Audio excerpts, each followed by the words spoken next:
Hello, everybody, and welcome to Two Geeks and One Noob, where we gather friends of similar interests and maybe not so similar and discuss, joke, learn more about, and generally have fun with geek culture. Today, we are continuing our Mount Rushmore series with Marvel comic book heroes.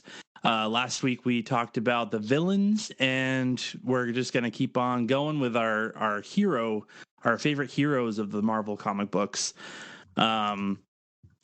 So yeah, I think this is one of my favorite topics to talk about, just because, it's me, it's Marvel. One thing leads to another, yada yada yada. And if anybody knows what Seinfeld knows Seinfeld, that means something else. But anyway,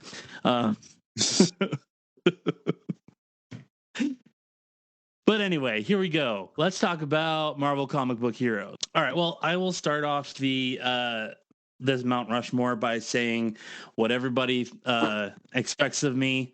My first one is Spider-Man. Yep. Obviously. Considering how many times we've just randomly started talking about Spider-Man, even when the topic was not Spider-Man, not surprised. Yep.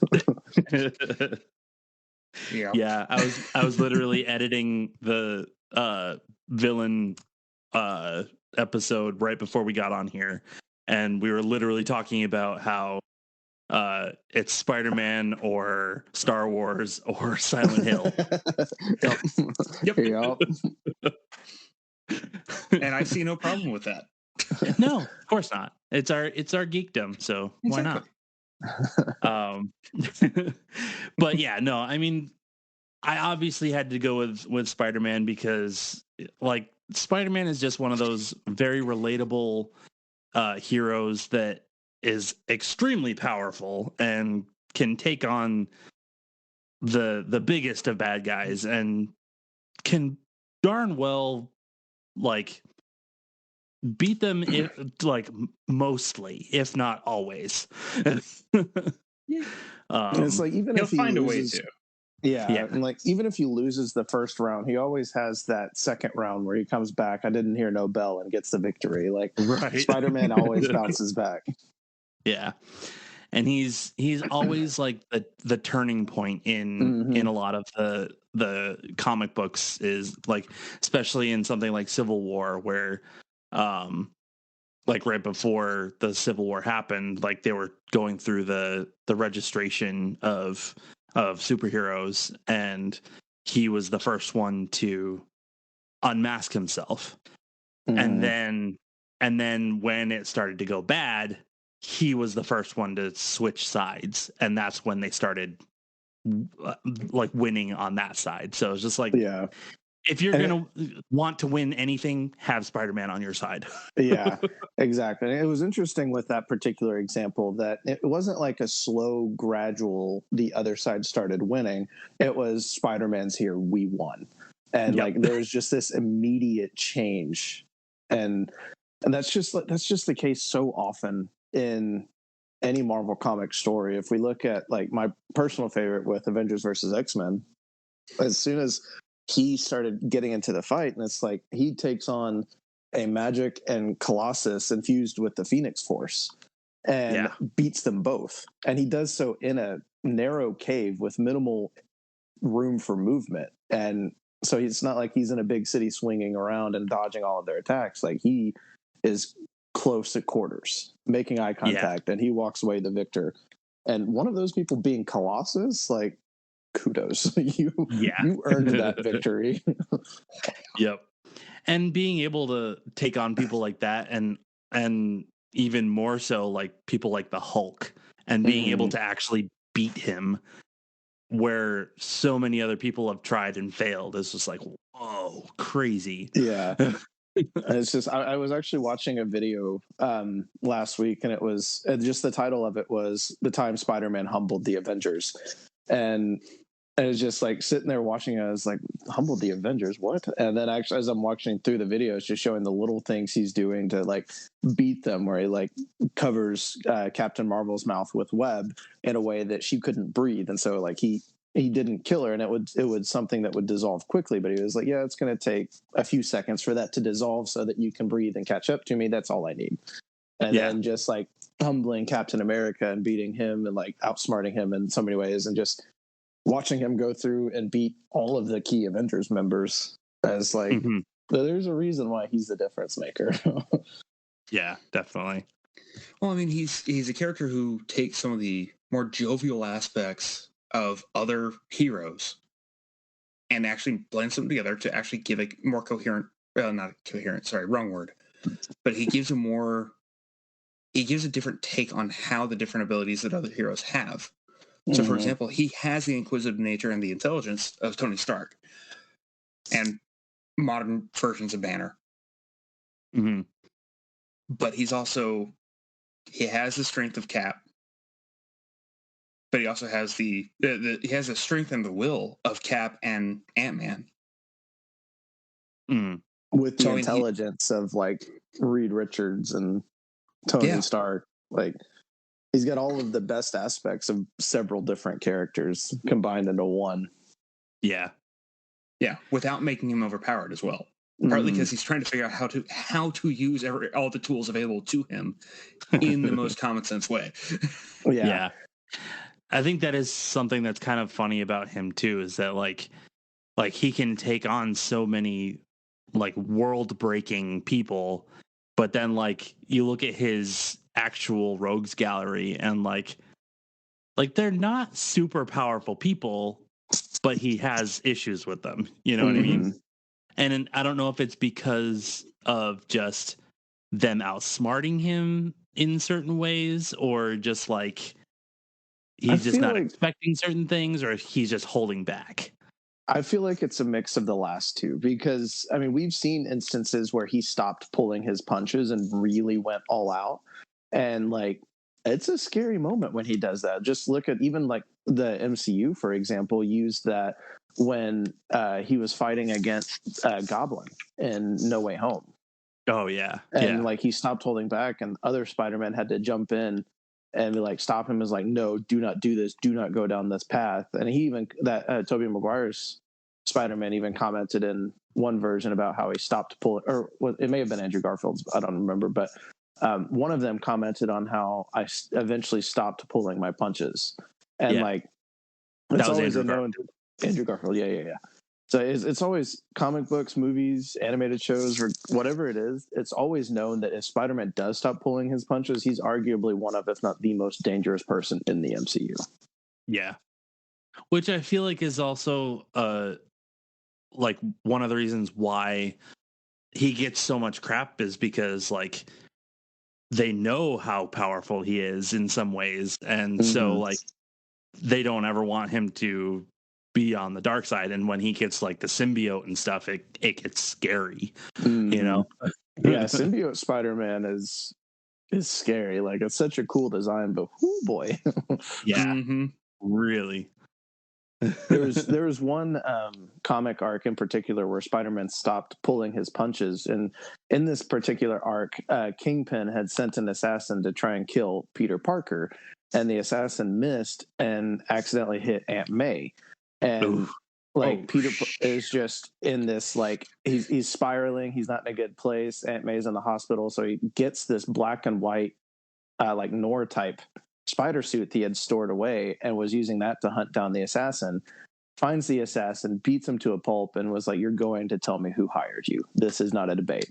And like the assassin tells him that it was Kingpin, who was in prison at the time, and he like goes and breaks into the prison and just beats the crap out of Kingpin. And he like leaves him there in a bloody pulp and says, you are going to remain alive because you are the message. If Aunt May does not make it, I will be back. And it was just this like intense moment where like Kingpin is on the ground bloodied in front of an entire prison, and everyone is just sitting there looking at him like, okay, Kingpin's not in charge. No one is in charge. Spider-Man wins.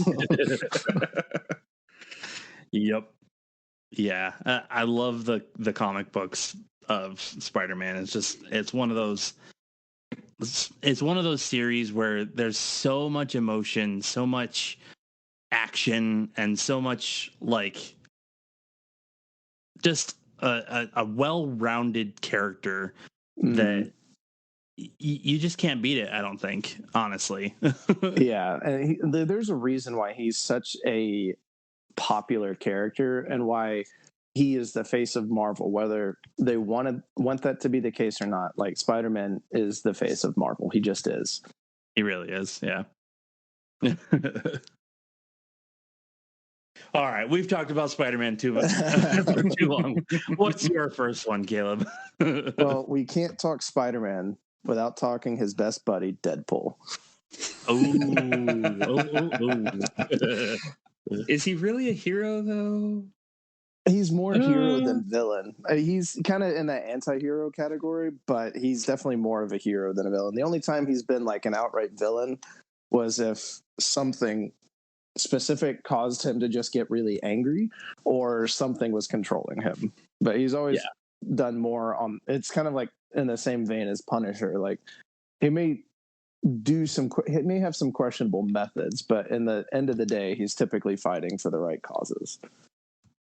Okay. Yeah. I mean, if you think about anti-hero, the word hero is still in there. So yeah, exactly. Yes, but I think the prefix anti kind of supersedes that. Yeah, but he's still one that fights against the villains on a regular basis. True. Yeah. So, all right. So enlighten us a little bit, because the only thing I really know about Deadpool is the movies. I've read a little bit here and there with him, but like what's different about him in the comic books? Is it anything different? That's kind of the cool part about the way that Ryan Reynolds has done Deadpool, is that he's kept him very lore accurate. Like the goofy shenanigans he gets himself into, the mindset, the jokes, the quips, like everything he does is pretty standard Deadpool. Like one of my favorite comic books, it was a mini series where it was Deadpool versus Carnage, and it was just a series of the two of them constantly fighting each other and trying to kill each other. And in one of the issues, Deadpool like grabs a grenade, pulls the pin, sticks his entire arm down Carnage's throat, lets it go off, and pulls what's left of his hand. And he's just like slowly growing his hand back, and was like, "Oh, you can keep that one. I'll grow another one." And of course, the middle finger is the first thing that grows back, because of course it is. Deadpool. Yeah. Yep. I mean, so it's like Ryan Reynolds, like he really kept it pretty accurate. And there's just so many moments where it's like, if Deadpool really were to focus and stop goofing around, it's kind of like Spider-Man in a way that, like, if he were to stop pulling his punches, he'd be a serious problem for the Avengers. And there was a whole miniseries with Deadpool where it was just Deadpool kills the Avengers. And it's just issues of him and like the ways that he's coming up with killing them. It's like with Luke Cage, for example, he figures out that it's like, okay, well, your skin is impervious, but that doesn't mean that you aren't impervious on the inside. So I'm just going to use the PIM technology, shrink a bunch of bombs, put them in your coffee, and you're no longer a problem for me. Oh, geez. Yeah. And so it's like the creative things he comes up with. And it's like, he may not be like Mr. Fantastic or Tony Stark or Spider-Man smart, but he is a threat. He knows how to fight. Oh, yeah. It's kind of like Goku is like, oh, sorry, thinking about fighting. Like he knows what he's doing, and he knows how to come up with a strategy that's going to win. And that's part of what I enjoy about his character. It's like he's got the same wackiness as Spider-Man, but in a very different manner, different delivery. And it's still that like combat driven style. Yeah. Yeah. I mean, with even in the old, Wolverine movie, like them saying, oh, if it wasn't for that mouth of yours, you'd be the perfect soldier. And it's like, yeah, pretty much. Yeah. I'm sorry, I don't know which reference to the character you're talking about. The one from the movie that exists that I enjoy. Shut up, David. Oh, no, the movie was great. I just don't remember Deadpool actually being in that movie. Oh, okay. Gotcha. Like I do quickly want to point out the one that I enjoy does not narrow it down, my friends. I didn't say the one I enjoy. I said I enjoy it. You said the Deadpool movie, the one I enjoyed. And it's like, you're not saying that it was the only one you enjoyed, but yeah, sorry, buddy. It doesn't narrow it down. But no, and that's kind of been always the case with Deadpool is like, if you were to really focus, and that was kind of the point of the Deadpool kills the Avengers story, it was showing what happens if Deadpool stops goofing around and just does what Deadpool does. Yeah. And I guess Pretty kind lethal. of yeah, exactly. It's like it's kind of a similar vein with Deadpool versus Carnage. It's like as he goes through and he's like, okay, like this guy's kind of a threat, and they hired me to take him out for a reason. So maybe I should focus a little bit more. I also like how he gets paired up with certain people too. Like And he gets paired up with Spider-Man. Like some of them you don't think would work, and then they happen. And it's like, oh, that was perfect. And then other ones that like you think might work, and you're like, feeling that one. But it's like we've seen a couple different combinations. Like him and Spider-Man always work together, and it's just a quip off the entire time. Yep. And like him breaking the fourth wall while Peter Parker's sitting there, like, what are you talking about? And then his with Wolverine, and just Wolverine being just constantly annoyed, and that's like. And then also we've seen in the movies with him and Colossus, that worked so much better than I would have ever anticipated that pairing was going to work. Yeah. Yep. And then with Cable as well. Yeah, Cable. Yeah. They did quite a few pair ups with him and Cable in the comic books, as far as I remember. Yeah. I didn't read a lot of them, but there was definitely a lot. He's done a number of collabs and stuff. He's just there's certain characters that he just works really well with, and like the Spider-Man Deadpool pairing is kind of like the big pairing that a lot of people think about, which is why I had to follow up Spider-Man with Deadpool. Yeah. But those two just work far too well together. Yeah. Speaking of pair ups too, it's like, just to go back to Spider-Man real quick, is his pair ups with Daredevil are always really, really fun. Yeah, those are always really interesting ones. And surprisingly, I haven't seen it in the comic books, but I know in the animated series, Spider-Man and Punisher actually worked fairly well together as well. Oh yeah, that's true. Funnily enough, I could actually see that happening really well. Yeah. I mean, very strong difference of opinion, but the lead up to that, I could see going exceptionally well. Yeah.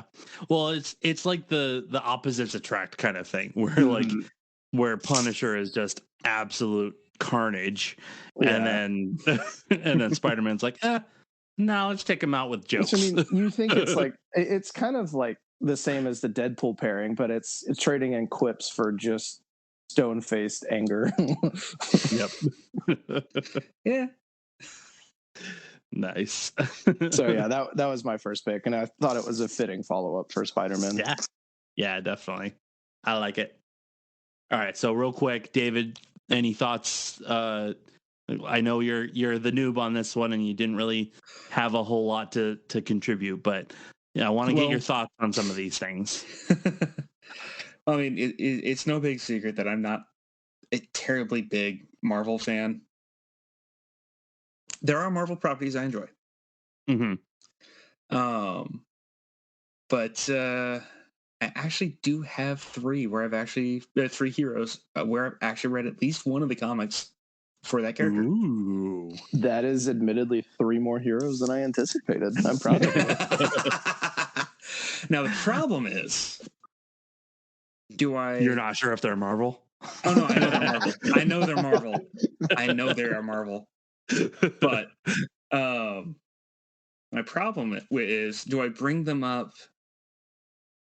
Two of them I can bring up now because they're a natural segue after y'all's first entries. Okay. One in particular. Or do I bring up the one that isn't at all? And frankly, the only reason there's three is because of a clarification that we made with Deadpool there. So you're welcome. Okay, thank you. Yeah, there you go. I would say do the one that is a good follow up to ours. Do the other ones. Do the other one later. Okay, so the most sensible follow up is going to be Wolverine. Okay. Yeah, that tracks. So I have read the Old Man Logan storyline. Oh yeah, absolutely love it. That's a good one. I still prefer the rendition they did of it, the rendition of Logan's last days that they did in the movie. But so sue me. Holding his heart in his hands. Yeah. Yeah, literally. Yeah. Better than the zombie Wolverine. What little of that one I remember. Actually, I don't think I read the full thing. No surprise there. But yeah. But Logan has always been that character for me where he's pointedly jaded, but he's but it's still this on the other side of the coin. He can't help himself but to care. Mm-hmm. Yeah. Yep. So it's that weird dichotomy of why the heck am I doing this? Why am I intervening? Why am I getting involved? This isn't my fight. Mm-hmm. But someone has to. Yep. Yeah, I mean, ultimately he's a soldier, and like soldiers fight the good fight. Yep. You know? Yep. And then also like his connection with some of the X-Men, like especially like Jubilee, like he has a lot of care for, like in the movies they made it where it was Rogue, but in the comic books and the cartoons it was Jubilee. That was his main character, that he was like, this is my ward, basically. Like, I'm going to take care of this girl no matter what it takes. Yeah. Well, I mean, before the introduction of X-23, but yes. Well, yeah, of course. Well, there's always been that person that he's protected, whether we look at like animated series, movies, the comic books, like no matter where you look, that's kind of like a common trend with Wolverine, is that there's always that person that he just gets drawn to and feels like he needs to protect. Yeah, and like that's kind true. of like one of the standout things for his character, honestly, is it's like it's the reluctant attachments. Yeah. That end up becoming such a pivotal thing for him in the story. That is very true. Good point. Yep. He's looking to be a father figure, basically, I think. Well, I wouldn't go so far as to say he's looking. It's just he ends up being one of the better suited for it because he's been through just so much. Yeah. Yeah. He doesn't want to be a father, but is ironically kind of the best father figure because of what he's been through. Exactly. And it's like that pairing and the like, just the way that the dynamic works. It's kind of an ongoing thing that just works with his character so well. Mm-hmm. Yep. Very much so. That's a good pick, man. That was definitely on my honorable mentions.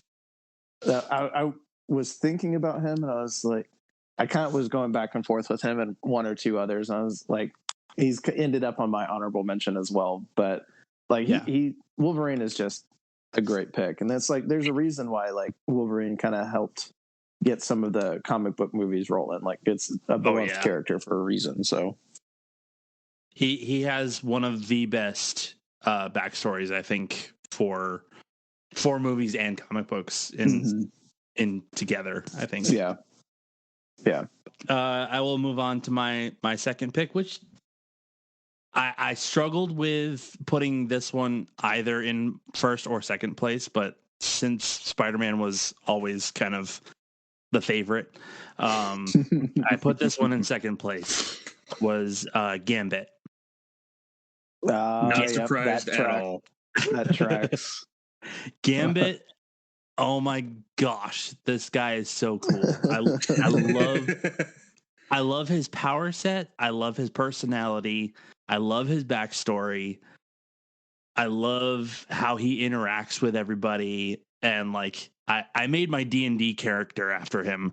Like, just it's so cool. I love how like his agility and his like the kinetic powers that he has are just so cool. And like how he does it with playing cards and stuff. Mm-hmm.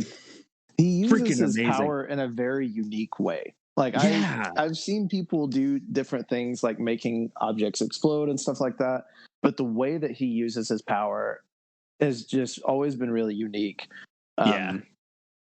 Like one of the cooler ones, there was I think it was X-Men Evolution cartoon where he was just like, he did the similar thing, but he threw a pencil and made it explode, but he made a smaller explosion more so just to surprise people that were where he was throwing it at than to hurt him. So it's like not only can he like make things explode, but then to be able to like kind of control the range of the explosion to some extent, depending on the item. Like it's just such a cool and unique way of using that type of power that you just don't see elsewhere. Yep, definitely. And you see it a lot in like the cartoons and stuff where he uses it for distraction a lot. But in the comic books, it's just like, it's more devastating and more like he can pack a punch, you know? Yeah. Well, I remember a few of the X-Men storylines from the animated series that, again, sorry, I haven't read too much with him in comics. So there are a lot of points in the animated series where he is almost more subversive, and you're wondering why he's not using his abilities in that light to be more like a rogue type character, which his persona fits more of that than a monk. Sorry for crossing the genres here, but especially with his use of the bow staff. Absolutely, yeah. I mean, he's more roguish than anything, especially in the comic books. He was part of the Thieves Guild, and like his character and the guild that he was a part of had a rivalry with the Assassins Guild in Louisiana, and so there was a lot of contention between that, and he was actually supposed to marry someone from the Assassins Guild to bring them together, but it he obviously fell in love with Rogue, and it just kind of ended up not being the right thing for him. But just the whole backstory of it was just crazy. Sorry, I just had a bizarre thought of Rogue with Gambit's powers, and now I'm terrified. The backstory with the Thieves Guild and the Assassins Guild is one I wasn't actually familiar with, because Gambit is one I haven't had the opportunity to read a whole lot of. I've read a decent number of comics, but it's mostly been the big group things, and there's not a whole lot of individual character stuff I've really gotten to read into. And most of the big group things, it's like a big event like Avengers versus X-Men or Fear itself or something like that. So I haven't really been able to see some of those like bigger stories that may touch on some origins and whatnot. So that was a cool fact that I hadn't seen before. Nice. Yeah, it's funny too, because like I've said before in our previous episodes that like with Spider-Man, I was getting the comic books when my mom would take me shopping, or like on our shopping trips, she would get me a comic book. But when I first got the Marvel Unlimited app, the first thing that they sent me was a bunch of Gambit comics. And I was like, this is amazing. I love this so much. Like, he's a character that I've always been really interested in, and I loved him in the different cartoons that he was in. But I never got to read the comic book, so it's like that's really cool to see. It's like that was a story that I don't remember them having touched on in the cartoons. Like, granted, it's been well over a decade since I've watched the cartoons, so very possible I'm just forgetting. But yeah. I think I may have to go back and watch it. And they're coming out with the new show too, the Marvel 97. Yeah, that I'm really, or X-Men 97, sorry, that I'm really excited about. But yeah, I'm curious that's about a different that one topic. Yeah. I'm curious about that one as well, but yeah. Gambit he's such a cool character, and like the stuff that I have seen him in is always a really cool design, and it's like, and I always liked just the character design as a whole, regardless of what avenue he was in. Same here. The action figures too. Like there was an old one that I had for a while that like it had a little button in the back where if you pressed it, it would make him do like a kick. Like his leg would go up. It was one of my favorite action figures ever. And I was so happy when we went to Comic-Con a few months ago. I bought a Gambit action figure, and I was like, yes, I finally have a new one. I was like, his eyes just lit up when he saw that figure. He's like, oh, there it is. Nice. I wasn't planning on buying anything when I got there, but it was just like, yep, I have to. The number of times I've said that and then walked out a couple $100 later. Thankfully, this was not $100. For one action figure, I would hope not. Right. Yeah. And it's never one thing that I walk out with for that much, but yeah. That's true. It's very true. Yeah, seeing as I typically go towards more like box sets, like entire series on DVD or Blu-ray, I can't say the same. Thankfully, it doesn't happen often. Well, that's like at least hours of content, but yeah. True. Yeah. So, well, I will Caleb. keep the X-Men theme going with my next pick being Cyclops. And I know I picked Cyclops for the villains, well, the Phoenix Force Cyclops, but Cyclops, like, it's funny, is like, despite the fact that he's always considered to be kind of an annoying character by most, he's a character that I've just always been drawn to in the cartoons, comics, everything. Like if Cyclops is in it, he's always one that I want to see and see how they play him out, see what they do with his character. Like, I mean, I've got a painting of Cyclops hanging on my wall to my left right now. Like I love Cyclops. And so, and I'm not going to say he isn't annoying. He 100% is. But he's still that one of those characters that's just always caught my attention. I mean, you obviously love annoying characters since you love us so much, but you know. You said it, not me. But yeah, no, Cyclops is he goes back and forth for me because like you said, he's got that annoying characteristic, but he has such a cool power. Mm-hmm. And like also the backstories and the relationships that he has in the comic books are very well thought out, I believe. Yeah. Like with his brother and with his father, being Corsair of the Shi'ar Empire. And then like, I mean, there's so many cool things about it that I don't blame you for him being one of your favorites. That's a cool character. And it's like, and even looking at like for example, with him being like one of the more annoying characters, it's still the fact that it's like, even when they get into like a fighting situation, as annoyed as they may be, the X-Men always know that they can count on Cyclops. They always know that he's going to step up to the plate and help them through the fight and kind of carry his own weight. And he's this character that's like, no matter what's going on, no matter how annoyed they may be, he's still reliable. And that's part of what kind of like I enjoy about his character so much, because it's like, it is somewhat reminiscent of Spider-Man, not nearly to the same extent as Spider-Man, but in a similar vein in that he's reliable. He's the guy that they can always turn to in the fight. Yeah.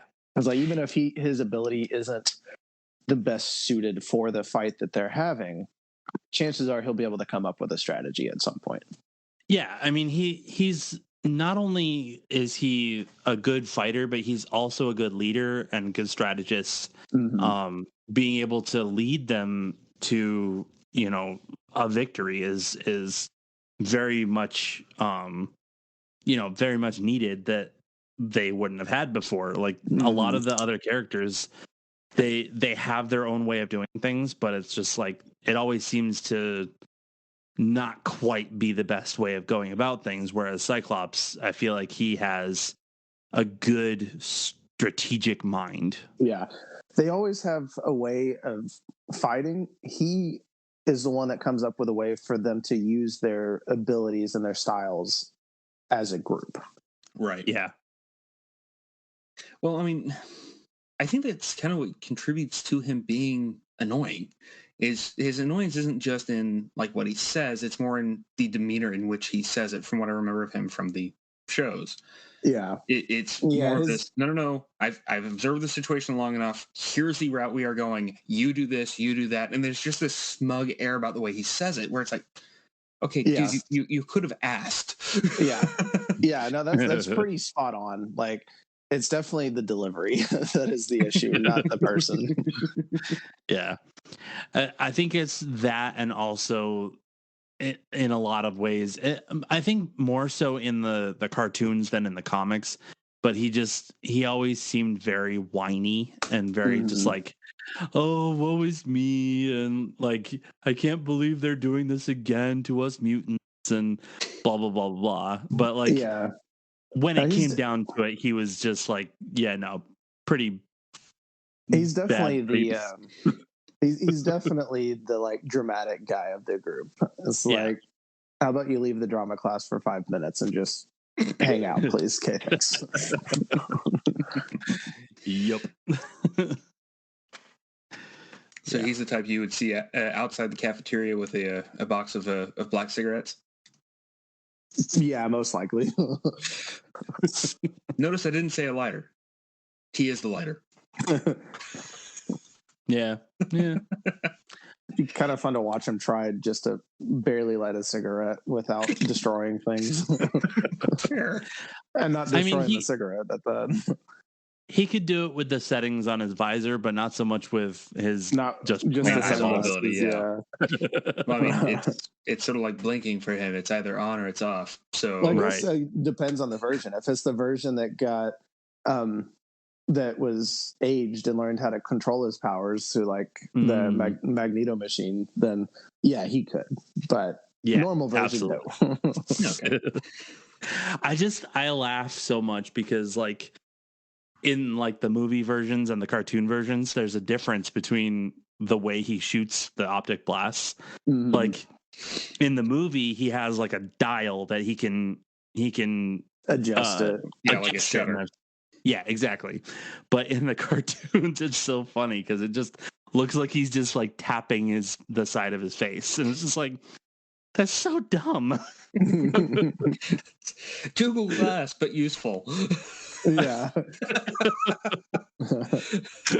It's just like one other thing that always stood out to me is like, despite the fact that he is pretty dramatic, there's not many storylines where he truly comes across as just legitimately desperate in the story.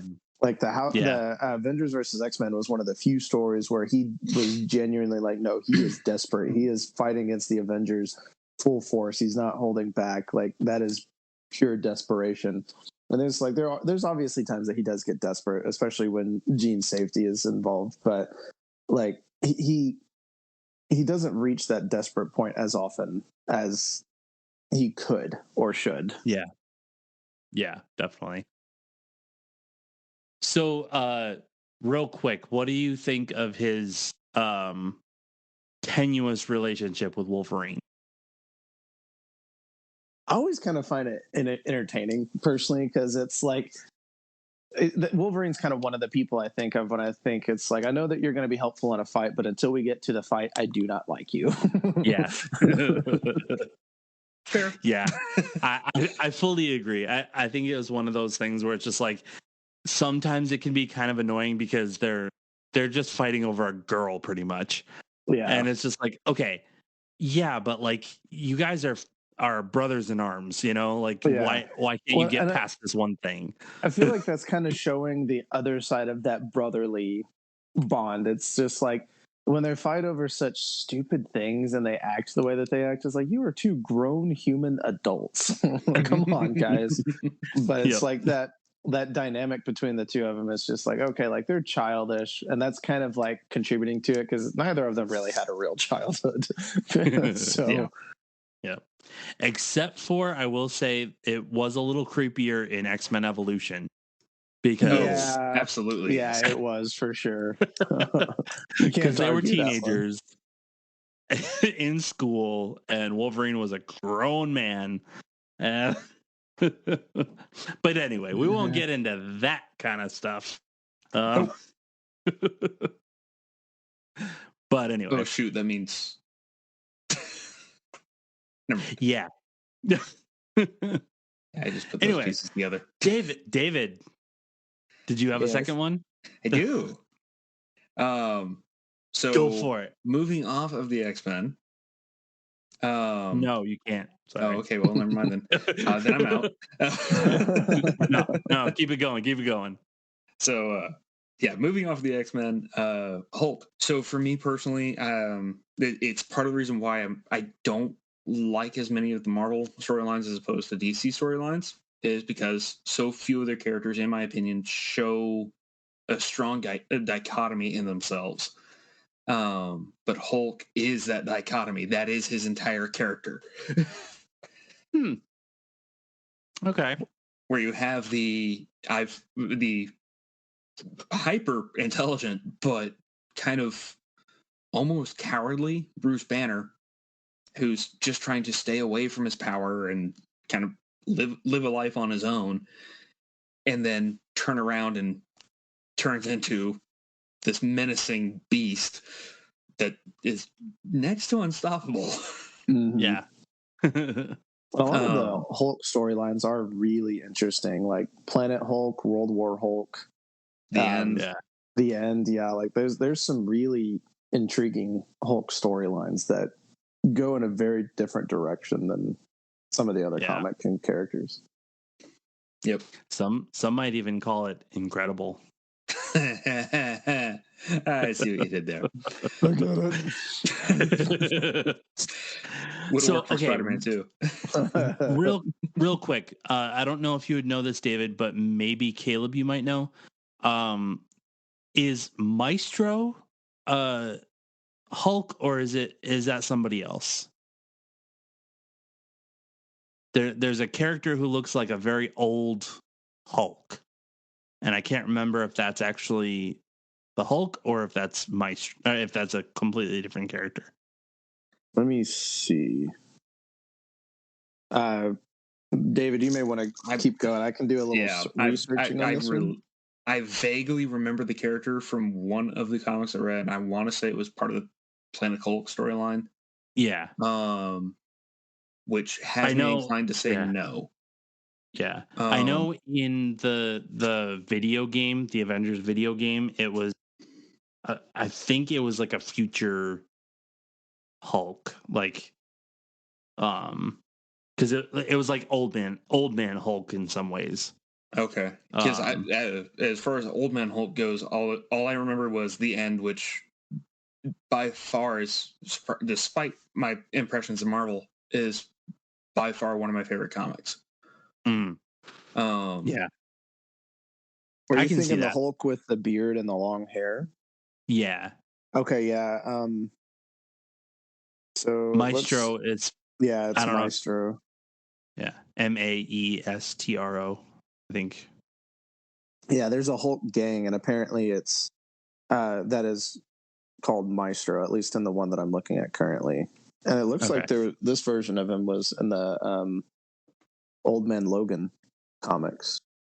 Yeah. Oh, that one. Yeah. Okay. Yeah, now I know which one you're talking about. So in Old Man Logan, there's evidence for that. But I don't recall that because the character design in the end is very different. Yeah.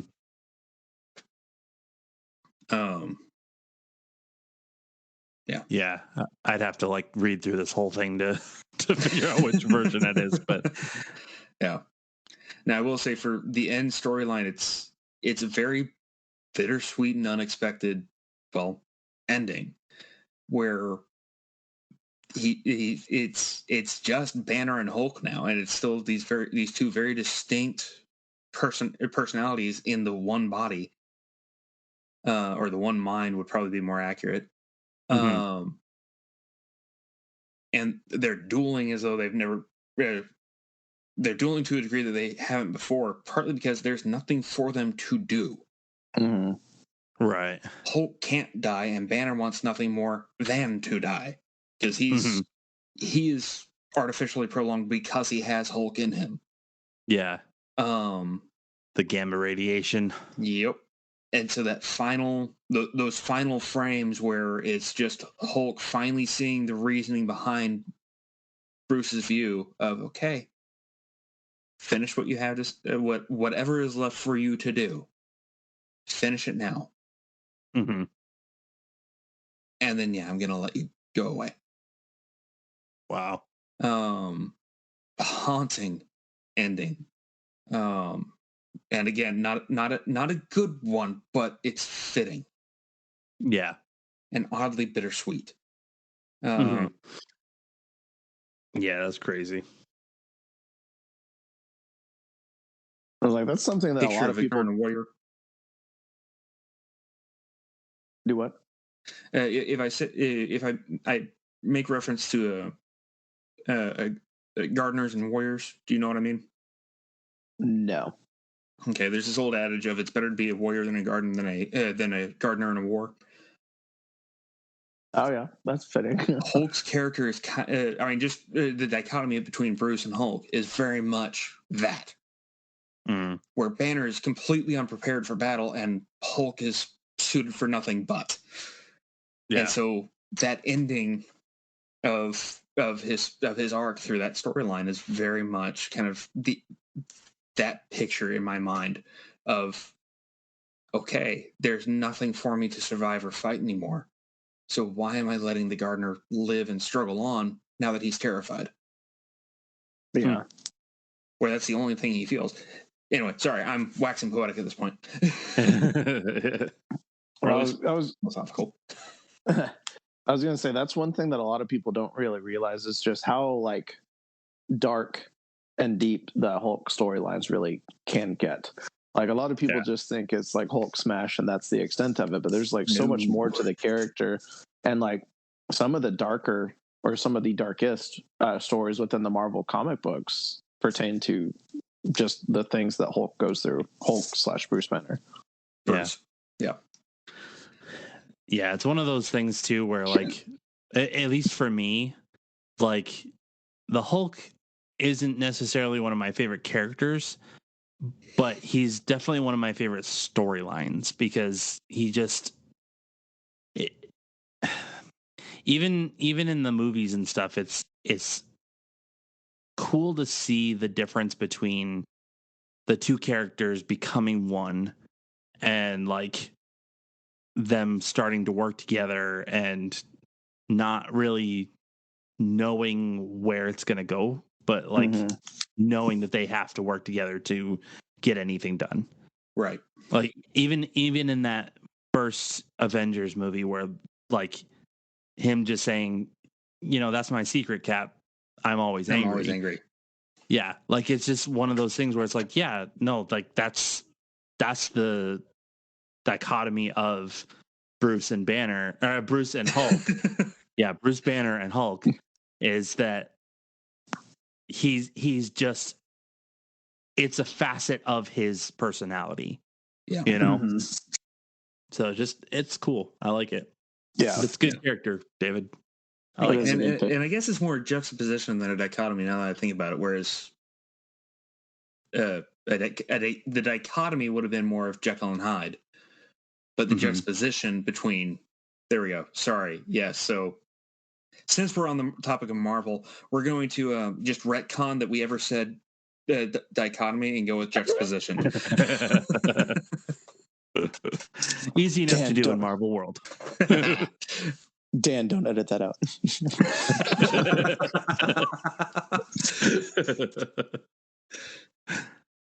It's Marvel episode. So I won't. Yeah, retconning is commonplace.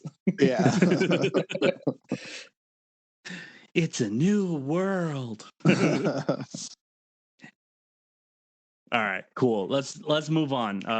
My next one, also going off of X-Men, but going into Avengers, would be Captain America.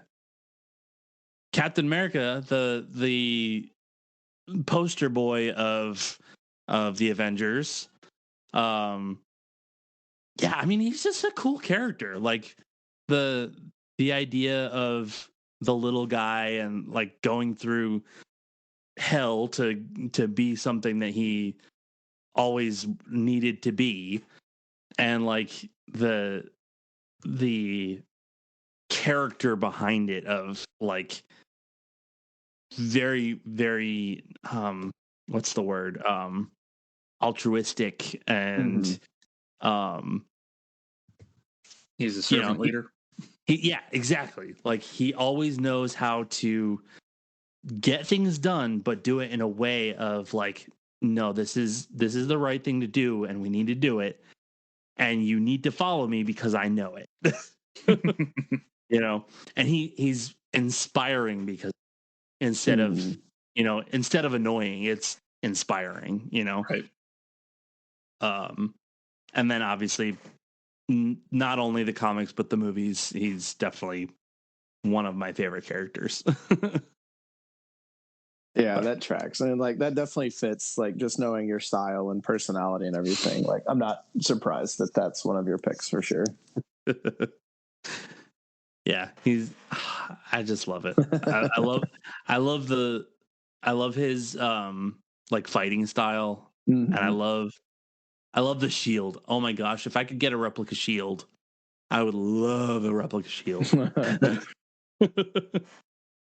I've looked at that so many times at like GameStop and like all these different places. I'm like, please let me get it, please. Right.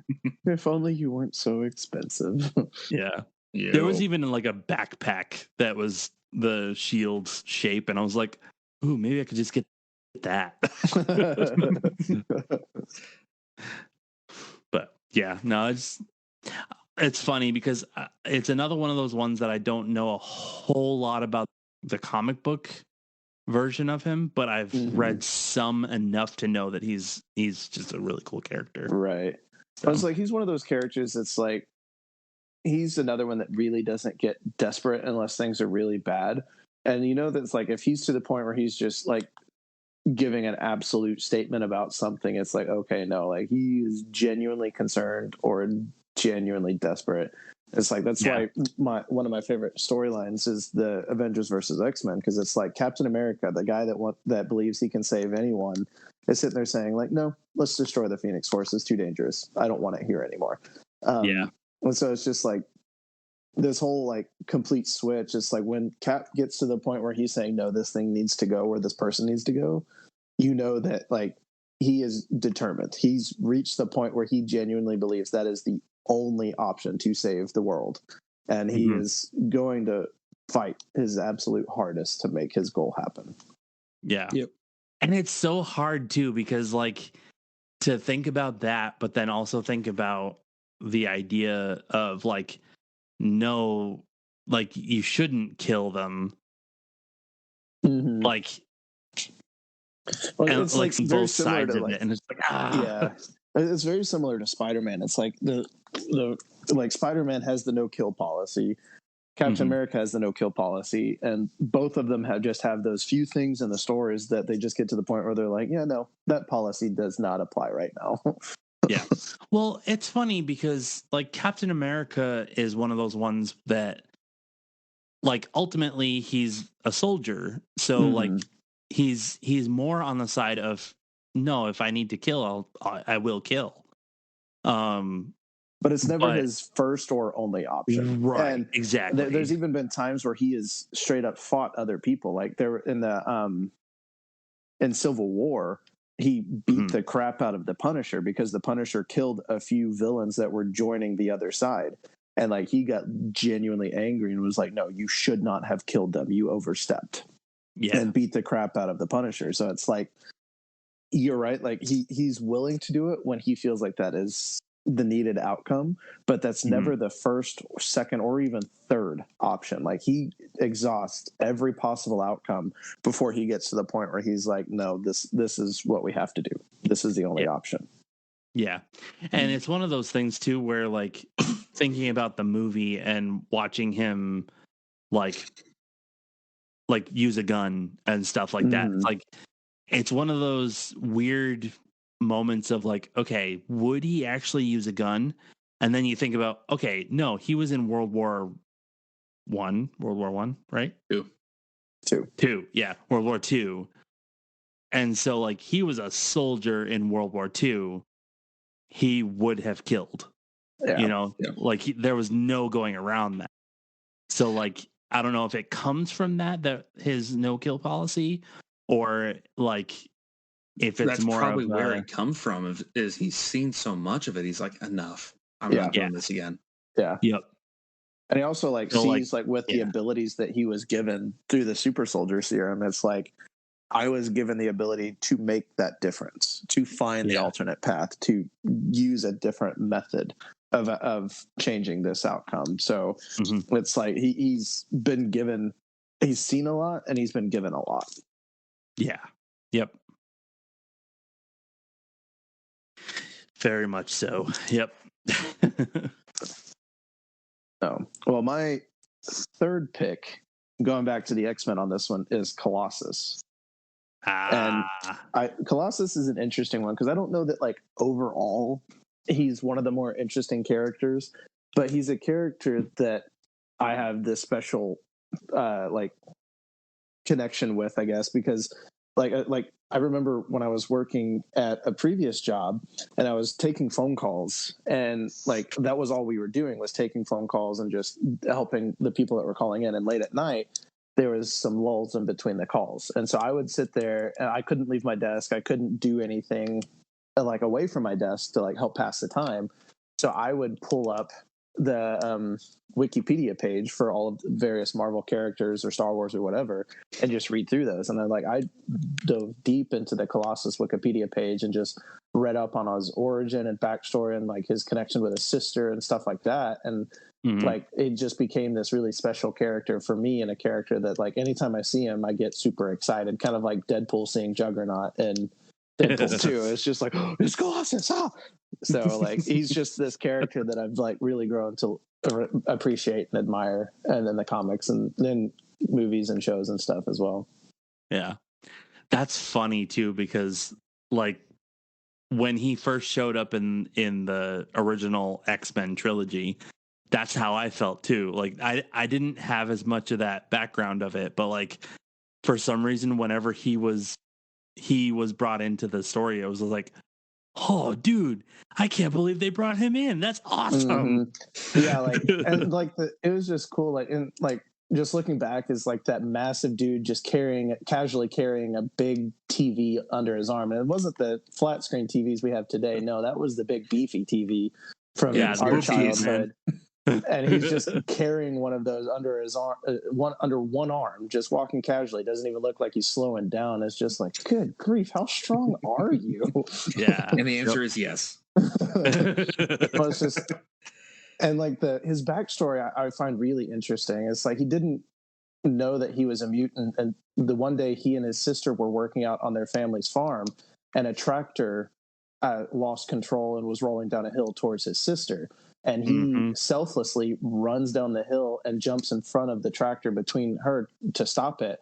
And his powers activate in that moment. And there was that freak out because he didn't know how to control it. And so he was stuck in his metal form for an extended period of time because he didn't know how to get rid of the metal covering. And so it's just like the fact that it's like, even as a child growing up poor in Russia, he was like, he still had that sense of like protection and wanting to be there for other people. Yeah. Yeah, I love and that. His sister is another really interesting character. Like she's on my honorable mentions list, and is like I was back and forth on whether or not I wanted to include her on the list, but there was someone else I felt was just a little bit higher than her. But like both of them, I just think are really interesting characters. Nice. Yeah, very very nice. I like those.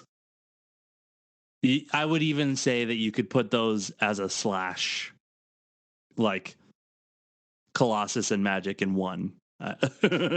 Yeah, I was tempted to do that, but I was like, no, I'm just going to stick with the one. Magic will be an honorable mention because I'm not as familiar with her character. Like I've done some wiki reading for her character as well, but she's not one that I'm as familiar with. But she is still a really high up character on the list for me. Yep. Nice. So, David, do you have another one? So I do, but and granted, I've only read a handful of his arcs, so it's probably not a fair statement on this one. And I've read a grand total of 2 comics with him. So okay. For the interest of time, we'll pass, and I'm just going to say it's Punisher, which should be a surprise to no one. I had a hunch he was on the list for you. So initially, I would have guessed that he would have been the only character on the list for you before you gave us the other options. Seriously? Yeah. All right. Yeah. I wouldn't have expected Hulk. I would have expected Punisher over Hulk. Yeah. Like All Wolverine, right. I'm not surprised by as you explain it, but I wouldn't have necessarily thought that you would just go to that character on your list. I like my initial, if I had to guess, I would have thought like Punisher and Deadpool would have been 2 of your picks. Yeah. I've not read a single Deadpool comic. But you have an admiration for the character with the movies. Oh, absolutely. Yeah. But I've not read a single thing about a single storyline.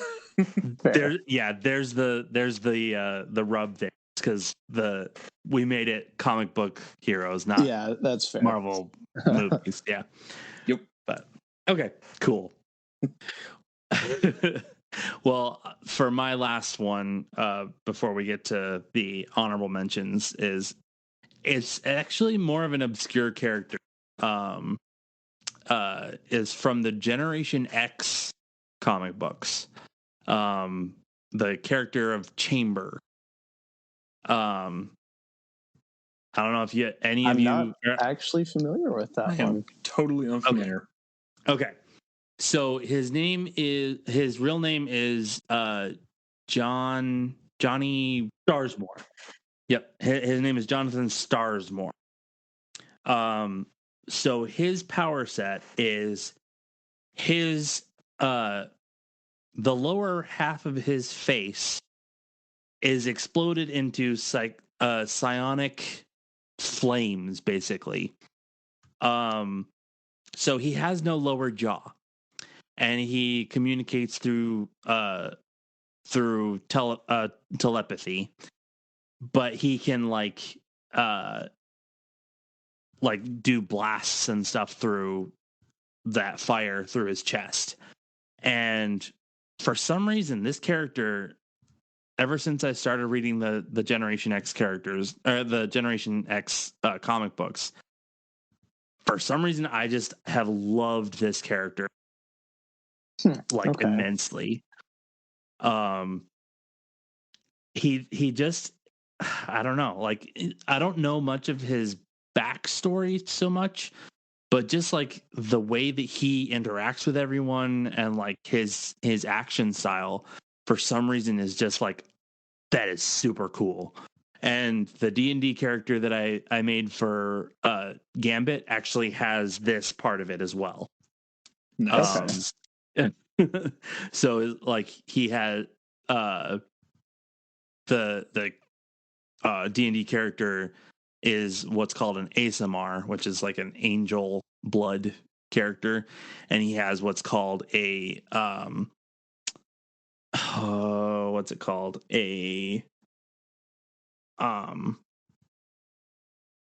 Basically a second form that can cause fear. Mm-hmm. And this is what it comes out as, is he bursts out of his own chest of this so basically flame. He has his fear not form and his oh no, you're going to be fearful because you're a spinning wheel of eyes character. Yeah, basically. Yeah. Basically, that's what it is. But yeah, I mean, this just the character himself. It's very like he's very on the emo side, I would say. Of like he's very like to himself and very just kind of like I don't know exactly how to explain it, but he just for some reason resonated with me when I was reading the books. It sounds like a pretty cool design, so I get that. Yeah. It's so cool. I love the way he looks. I love the way he interacts. I love his powers. It's so cool. But very cool. Yeah, sounds so that's sounds my last cool. one. My last one, I was back and forth on this one a little bit, but I ended up deciding on Thor for my last one. There you go. As like Thor is another character that I've always been really interested in, and the Fear Itself storyline kind of being like really a Thor storyline at the core of it is one of my favorite storylines altogether. And just Thor has always been an interesting character because you see times where like there's this one storyline in particular where he's in Asgard kind of doing his own thing, and Tony Stark shows up in Asgard uninvited and basically just starts giving Thor orders. And Thor just kind of like loses his patience, stops holding back, and like pushes Tony to his limit, rips his helmet off and looks at him and is like, I comply and follow your orders because I choose to. This is my home.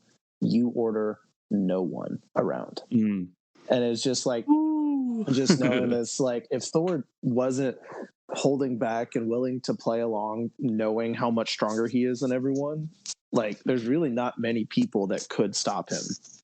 Yeah. And it's just the fact that it's like Thor could be like, if he didn't kind of have his comeuppance where he was humbled, whether he wanted to be or not, he would be a very different character.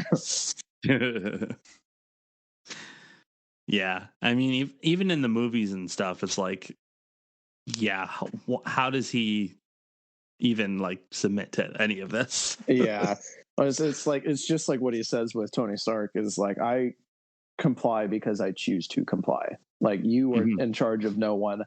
I am the god of thunder, the prince of Asgard. You are very fortunate that I am on your side and respect you. Yeah.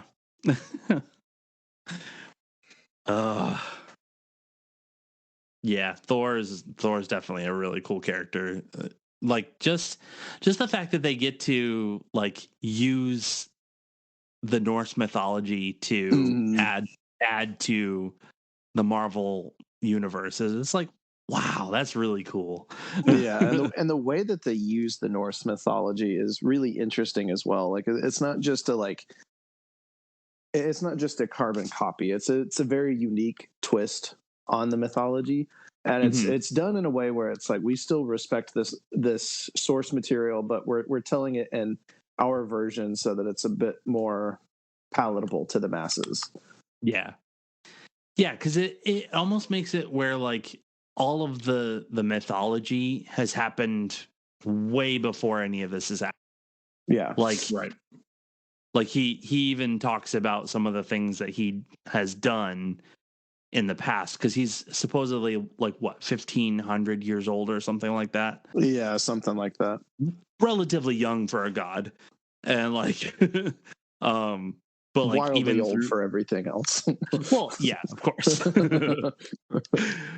But yeah, he has already done all the mythological stuff, and now he's a part of the others.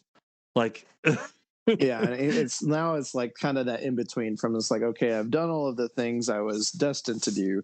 Now I'm waiting for that final hurrah where I fight a gigantic snake and we kill each other. Right. Yep. Ragnarok. I might as well save a few people and make some friends while I'm waiting for the big boy snake. Right. Nice. Yeah. That's a really good pick. I like it. Yeah, I was, like I said earlier, I was back and forth on whether or not I wanted magic on the list, but in the end I had to go with Thor. Just like being more familiar with this character, but also just some of the cool moments that he has in comic books, cartoons, movies, just across the board. Like he's just such a really interesting character. And again, tying in with that Norse mythology on top of that. Mm-hmm. Yeah, really cool. Sweet. Great choices, y'all. So shall we knock out a few? Oh, did you have another one, David? Or? Nope. I only had 3 this time. Okay. All right. Yeah, we'll go through our honorable mentions real quick, and then we'll do an honorable mention speed run. Yeah. Did you want to go and do yours first, or do you want me to? I really only have 4 for my honorable mentions, so I can just knock those out real quick. Magic is the first one, since I already mentioned her while talking about Colossus, and just her backstory is another interesting one, and that tie-in with the Dark Zone and everything is just interesting character and interesting story. Wolverine and Punisher, 2 of David's picks, were on my honorable mention as well. And then my final pick was Charles Xavier.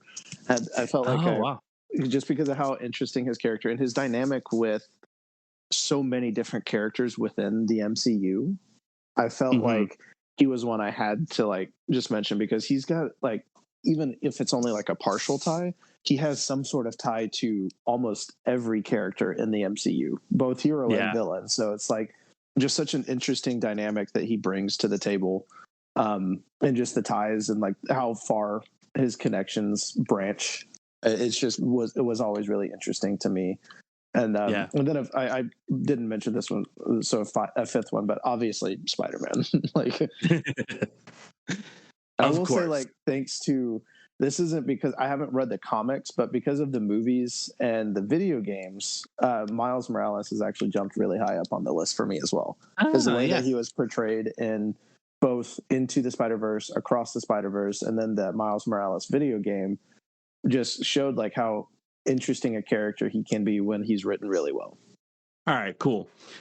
Well, I also only have a couple of honorable mentions. Wolverine is definitely on the list. Iron Man, I really like his comeback from being the poster boy for weapons technology and all that, and becoming a superhero. That's always billionaire playboy philanthropist. Yep, exactly. Another kind of obscure one, but it's also on the Generation X team, is his name is Skin. He's basically kind of like Mr. Fantastic, but he's a little bit more kind of gross in some ways. His skin is his skin turned gray, and he's able to stretch and everything. But for some reason, he just stood out to me in that group of mutants and stuff. Just as a cool guy. Jubilee is on there as well. Classic character. I really like Jubilee. Quick side note on Jubilee: I'm disappointed we haven't gotten more of her in live action. She was introduced in one movie and then did exactly nothing in that movie. Yep. So it's Jubilee is an iconic X-Men character. Get your crap together, Hollywood. Where is she? Right. Well, okay. On the speculation side, I think the perfect way to bring Jubilee in and bring in the rest of the X-Men into officially into the MCU would be a House of M storyline. Mm-hmm. And there's definitely ways that they could do that.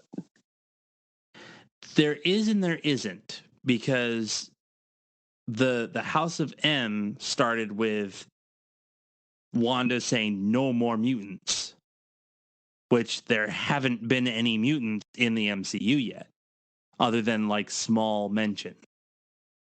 So there hasn't been any way of her doing that yet. So well, if it was more kind of, thanks to House of Madness, she's not really going to have the ability to say no more mutants at this point. Right. Yeah. So if they do it in a different way, I could see it. But now that they're bringing in the X-Men into the MCU, like I feel like it's just a matter of time before we see a character like her introduced. Like it's gonna happen. She's too iconic of a member of the X-Men to never get that time on screen. Yeah, if they ever do Enter the Sentinels, like that first episode of the X-Men series, like just that in and of itself would be an awesome movie, I think. But I don't know if they'd ever do that. Yeah, that would be a fine line to walk for that one. Yeah, because it's such an episodic thing that I don't know if they would ever be able to make it a movie. Yeah, but anyway, so moving on from that, my last one is Nightcrawler. Yep. Nightcrawler, such a stinking cool character. Yeah, I mean, he is a great character. And just the fact that he remains, he keeps his innocence. Yeah. For any time I see him, no matter how he's portrayed, I always picture him with Rolf's voice. With whose? Rolf from Ed, and Eddie. Oh, okay. I don't know that one. You disrespect the son of a teleporter?